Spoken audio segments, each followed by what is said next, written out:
Hello, good morning, जोहार। मैं हूं राजेश नारायण और आप देख रहे हैं ऑल गवर्नमेंट न्यूज़।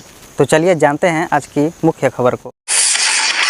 जैन समुदाय के तीर्थ स्थल पारसनाथ में जमकर हुआ हंगामा। स्कूली बच्चों को दर्शन करने से रोका। बताया जा रहा है कि जैन समुदाय के प्रसिद्ध समेत शिखरजी पारसनाथ की पहाड़ी पर दर्शन करने जा रहे स्कूली बच्चों को रोका जाने से जमकर हंगामा हुआ। इस दौरान मधुबन बाजार को बंद कराया गया। वहीं गैर जैन समाज के लोगों द्वारा विरोध प्रदर्शन को देखते हुए पुलिस ने मोर्चा को संभाल लिया है।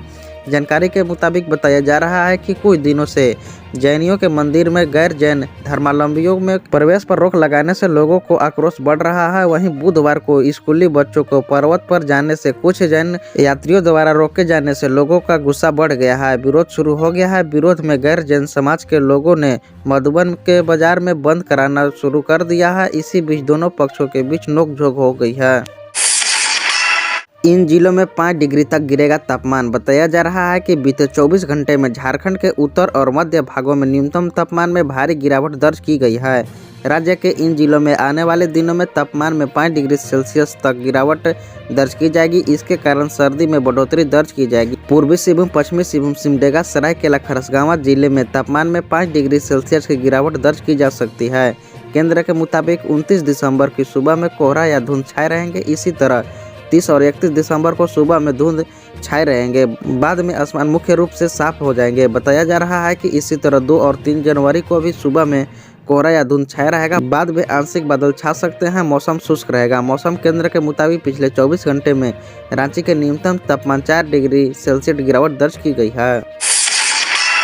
जेपीएससी सिविल सेवा परीक्षा में फिर से होगा बदलाव। दूसरी बार बनी कमेटी 15 दिनों के भीतर देगी रिपोर्ट।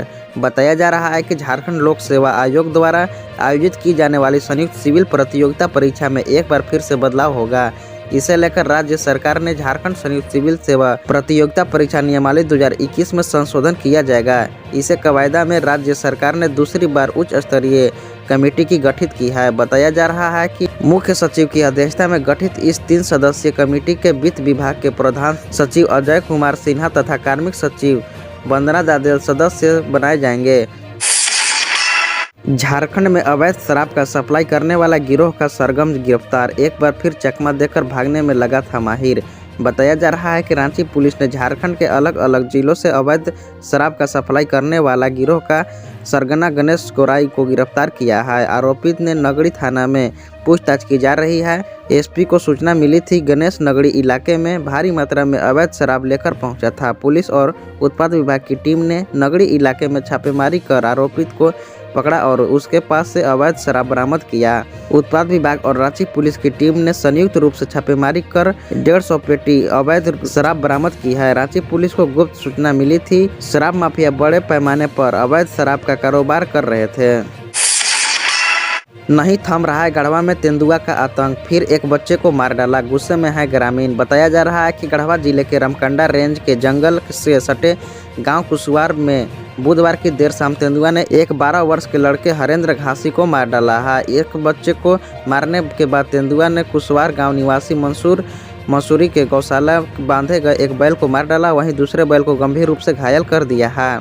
तेंदुआ के लगातार हमले के बाद अब ग्रामीण काफी गुस्से में दिख रहे हैं। जानकारी के अनुसार बली घासी का 12 वर्षीय पुत्र हरेंद्र घासी बुधवार को शाम अपने दोस्तों के साथ खेलकर घर वापस लौट रहा था।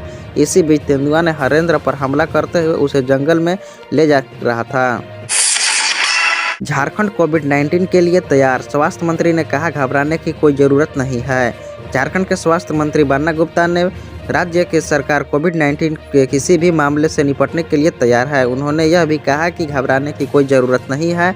उन्होंने कोविड टीकों के बूस्टर खुराक लेने का आग्रह किया है। रांची सदर अस्पताल में मॉक ड्रिल कार्यक्रम के दौरान कहा कि समिति संसाधनों के साथ कोविड-19 महामारी के सभी लहरों के दौरान चुनौतियों का सामना किया था। कोरोना वायरस संकट के दौरान सरकार के प्रयासों की सराहना की गई है। सरकार सभी स्वास्थ्य संकट से निपटने के लिए तैयार है। साथ ही उन्होंने बताया है कि ऑक्सीजन पैदा करने वाले संयंत्रों का भी निरीक्षण किया और लाइव टेस्टिंग गैस जनशक्ति बिस्तर और आवश्यक दवाओं को स्टॉक के सिलेंडरों की उपलब्ध की समीक्षा की है। गरीब बच्चों को उच्च शिक्षा देने के लिए हेमंत सोरेन सरकार लाई झारखंड गुरुजी क्रेडिट कार्ड योजना। बताया जा रहा है कि झारखंड में शिक्षा को विस्तार देने और गरीब परिवार के विद्यार्थियों को आर्थिक मदद देने के लिए हेमंत सोरेन की ओर से कई पहल की जा रही है। 10वीं और 12वीं पास गरीब परिवार के विद्यार्थियों को उच्च शिक्षा का अवसर दे रहे हैं ताकि बच्चे इंजीनियरिंग, मेडिकल, IIT आदि क्षेत्रों में शिक्षा हासिल कर सके। इसके लिए सरकार ने गुरुजी स्टूडेंट क्रेडिट कार्ड योजना की शुरुआत होगी।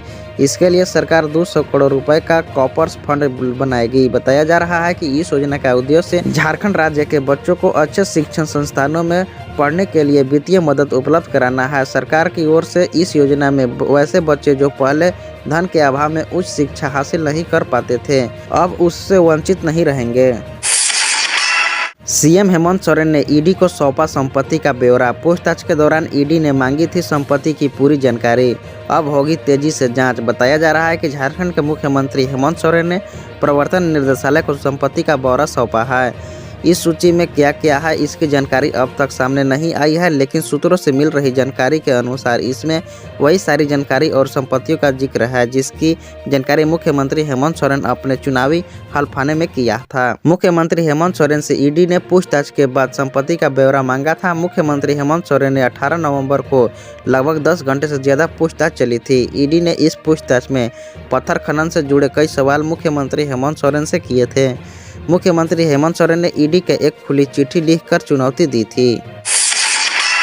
झारखंड के सीरियल की मशहूर एक्ट्रेस रिया कुमारी को गोली मारकर किया हत्या। बताया जा रहा है कि पश्चिम बंगाल के हावड़ा में बुधवार को झारखंड की एक अभिनेत्री के साथ लूटपाट का प्रयास किया गया। असफल होने पर बदमाशों ने गोली मारकर अभिनेत्री की हत्या कर दी है। मामले की जानकारी मिलने के बाद पुलिस ने जांच शुरू कर दिया है। वहीं बदमाशों की तलाश की जा रही है। बताया जा रहा है कि अभिनेत्री रिया कुमारी अपने फिल्म निर्माता पति प्रकाश कुमार और 2 साल के बेटे के साथ राष्ट्रीय राजमार्ग 16 से कोलकाता की ओर जा रही थी। उसी दौरान यह घटना हुई जहां बदमाशों ने उन्हें गोली मारकर हत्या कर दिया है। इसी दौरान 3 लोगों ने उन पर हमला कर दिया और सामान लूटने की कोशिश की थी। अभिनेत्री के पति ने बचाने की कोशिश किया तो बदमाशों ने रिया को गोली मारकर हत्या कर दिया है और मौके से फरार हो गए। 8000 छात्र छात्राओं को उच्च शिक्षा दिलाने के लिए कोचिंग पर हर साल 122 करोड़ रुपए खर्च करेगी हेमंत सोरेन सरकार। बताया जा रहा है कि झारखंड के बच्चों को सरकारी नौकरी के लिए प्रतियोगिता परीक्षाओं की तैयारी हेतु हेमंत सोरेन की सरकार ने एकलव्य प्रशिक्षण योजना तैयारी की है। उच्च शिक्षा संस्थानों में दाखिले के लिए मुख्यमंत्री प्रोत्साहन योजना की शुरुआत करने जा रही है। इसके दौरान हर साल 8000 विद्यार्थियों को मुफ्त शिक्षा देगी। योजना पर सरकार हर साल 122 करोड़ रुपए खर्च करेगी। बताया जा रहा है कि हेमंत सोरेन की सरकार ने कहा कि झारखंड के युवाओं का भविष्य संवारने के लिए उनकी सरकार मुख्यमंत्री शिक्षा प्रोत्साहन योजना की शुरुआत करेगी। दोस्तों, अगर आप लोगों को ये वीडियो अच्छा लगा होगा तो वीडियो को लाइक और चैनल को सब्सक्राइब कर लीजिए ताकि मैं किसी भी प्रकार का अपडेट लाऊं तो आप तक पहुंच सके। तो चलिए मिलते हैं किसी नए खबर के साथ। तब तक के लिए जय हिंद, वंदे मातरम।